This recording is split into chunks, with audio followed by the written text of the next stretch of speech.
Kamu mungkin gak pernah diterjang badai saat naik perahu di Laut Galilea.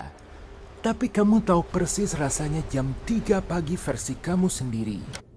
Jam di mana kamu tiba-tiba terbangun. Suasana sunyi, tapi isi kepala kamu berisik luar biasa. Pikiran langsung lari ke tagihan yang belum dibayar.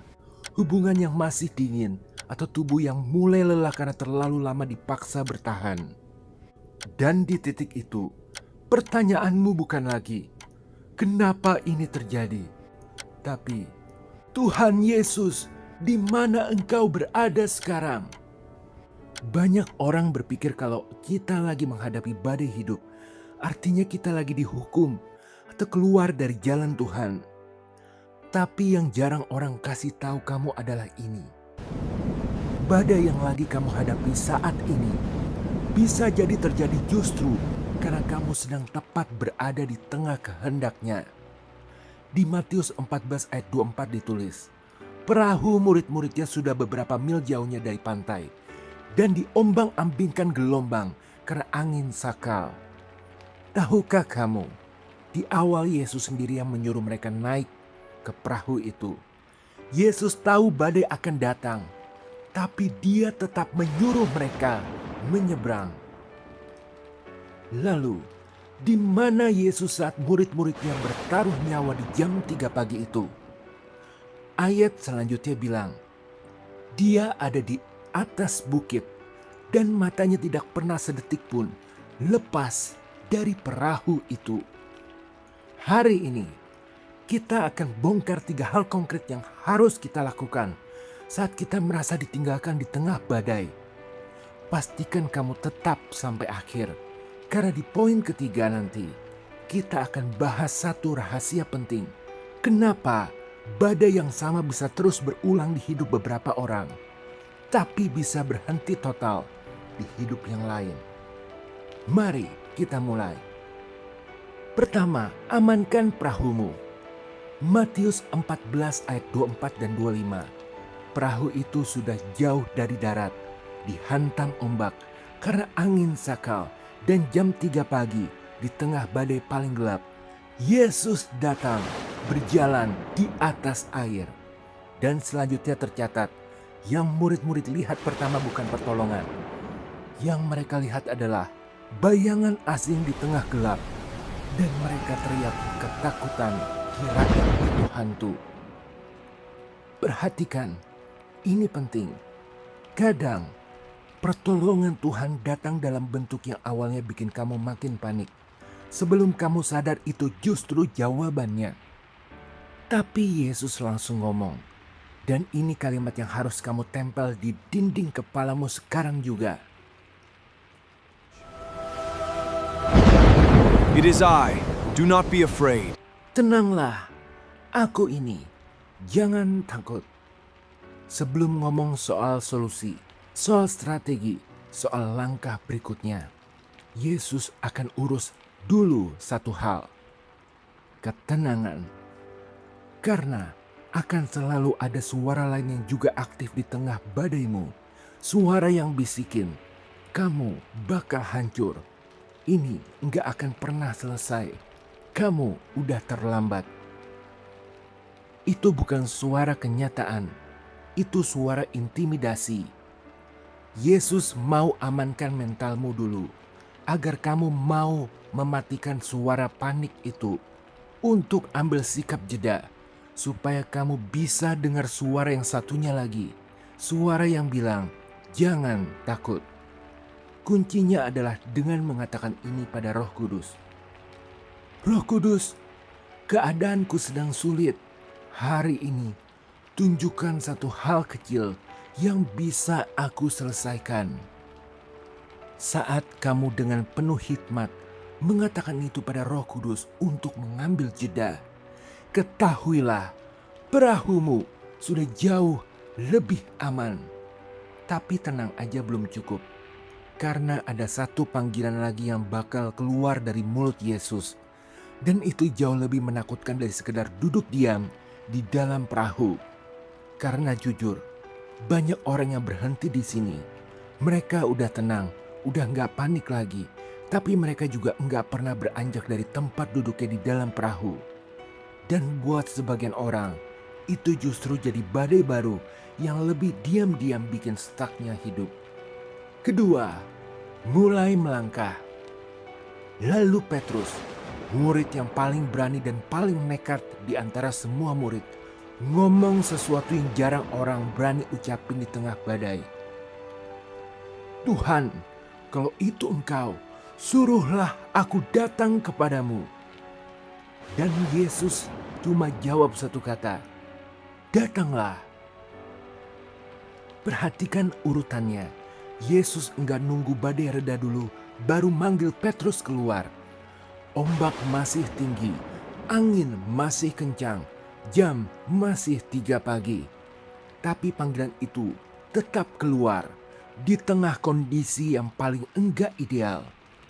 Ini yang sering bikin kita salah paham sama cara kerja Tuhan. Kita pikir, aku bakal mulai bergerak kalau keadaan sudah tenang, kalau ekonomi sudah stabil, kalau pekerjaan impian itu udah datang, kalau hati udah gak sakit lagi.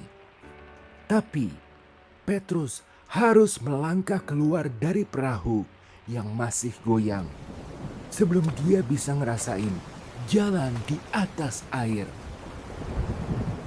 Maka mujizat itu ternyata terjadi di tengah gerakan iman. Bukan di saat kita diam di pojok perahu, meratapi nasib sambil nunggu keadaan sempurna. Jadi pertanyaannya sekarang bukan, kapan badainya berhenti? Pertanyaannya, langkah kecil apa yang bisa aku ambil hari ini di tengah badai yang belum selesai ini? Sebenarnya bukan langkah besar yang bikin kamu makin takut. Cukup satu langkah kecil. Misal, mulai belajar skill baru yang selama ini kamu tunda. Atau perbaiki jam tidur yang udah berantakan gara-gara kamu bergadang mikirin masalah yang bahkan gak bisa kamu selesaikan malam ini juga. Atau ambil kerjaan kecil yang mungkin dulu kelihatannya tidak meyakinkan. Dan kuncinya adalah dengan mengatakan ini pada Roh Kudus. Roh Kudus, tunjukkan satu langkah kecil yang bisa aku ambil hari ini. Bukan langkah besar yang bikin aku takut. Aku mau bergerak walau cuma satu langkah. Saat kamu dengan penuh hikmat mengatakan itu pada Roh Kudus, cerita Petrus akan menjadi ceritamu juga. Melangkah ke atas air untuk berjalan maju di atas kemustahilan. Tapi cerita Petrus seharusnya jadi cerita paling heroik dalam sejarah iman. Dia beneran berjalan di atas air. Satu-satunya manusia biasa dalam Alkitab yang melakukan itu. Tapi ternyata ada satu celah, yakni 1 detik yang mengubah segalanya. Dan detik itu mungkin lebih dekat sama hidupmu daripada yang kamu sadari. Ketiga, fokus kembali. Ayat 30. Petrus melihat tiupan angin, lalu dia takut dan mulai tenggelam. Perhatikan baik-baik. Petrus enggak tenggelam karena ombaknya makin gede. Ombaknya sama kayak dari awal dia keluar perahu. Yang berubah cuma satu, arah pandangannya. Petrus mulai dengan mata ke Yesus. Tapi di tengah jalan dia alihkan pandangan ke ombak. Dan begitu fokusnya pindah dari sang sumber ke besarnya masalah, dia mulai kehilangan pijakannya sendiri. Ini yang sering kejadian sama kita.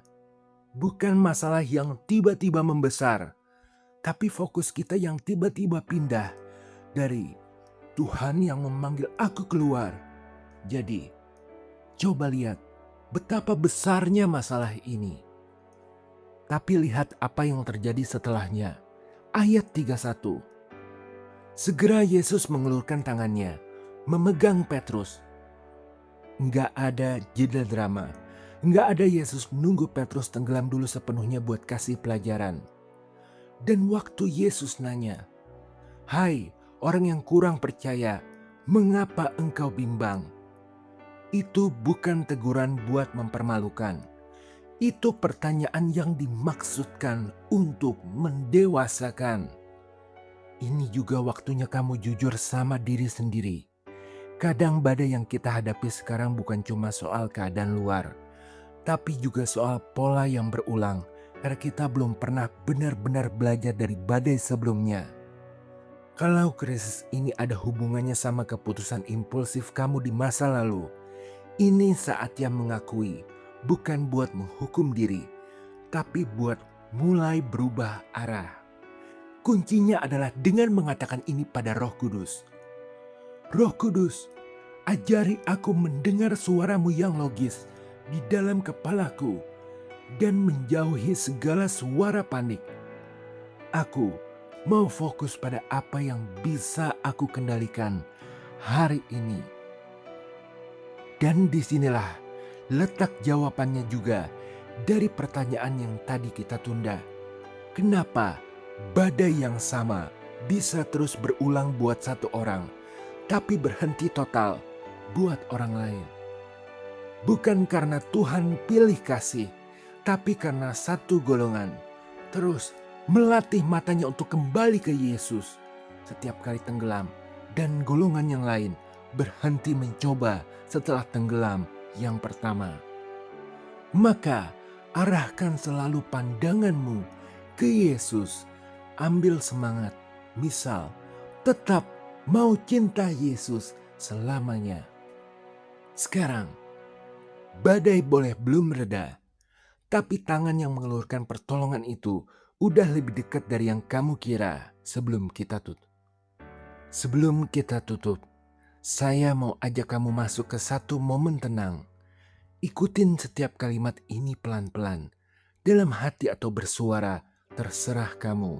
Anggap ini kamu lagi duduk di dalam perahu yang sama dengan para murid, dan tangan itu lagi terulur ke arahmu.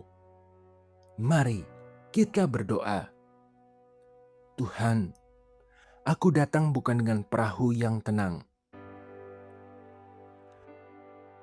Aku datang dengan perahu yang masih goyang. Dan aku enggak berpura-pura lagi baik-baik aja. Aku akui ada saat-saat aku mengalihkan pandanganku darimu ke besarnya ombak. Aku lebih sering fokus ke masalah daripada fokus ke tanganmu yang terulur. Aku sadar sebagian badai ini juga lahir dari pilihan-pilihan impulsif.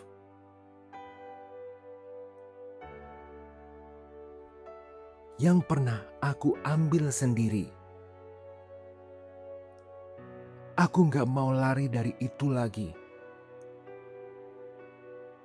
Tuhan, aku mau jujur di hadapan-Mu hari ini. Tapi aku percaya Engkau gak pernah benar-benar pergi dari bukit doa itu.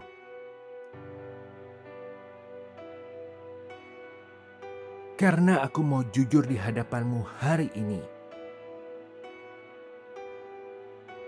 Engkau selalu mengawasi perahuku. Bahkan di jam 3 pagi yang paling gelap sekalipun. Aku percaya Engkau akan berkata, "Tenanglah." Tepat pada waktunya. Dan aku percaya tangan-Mu akan terulur. Secepat aku mulai tenggelam. Mulai hari ini, aku mau berhenti menunggu badai reda dulu baru melangkah.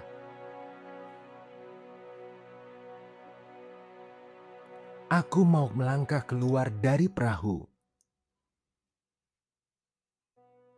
Walau ombak masih ada, karena Engkau yang memanggilku. Aku menyerahkan rasa takutku, rasa panikku, dan segala suara intimidasi yang selama ini aku dengarkan.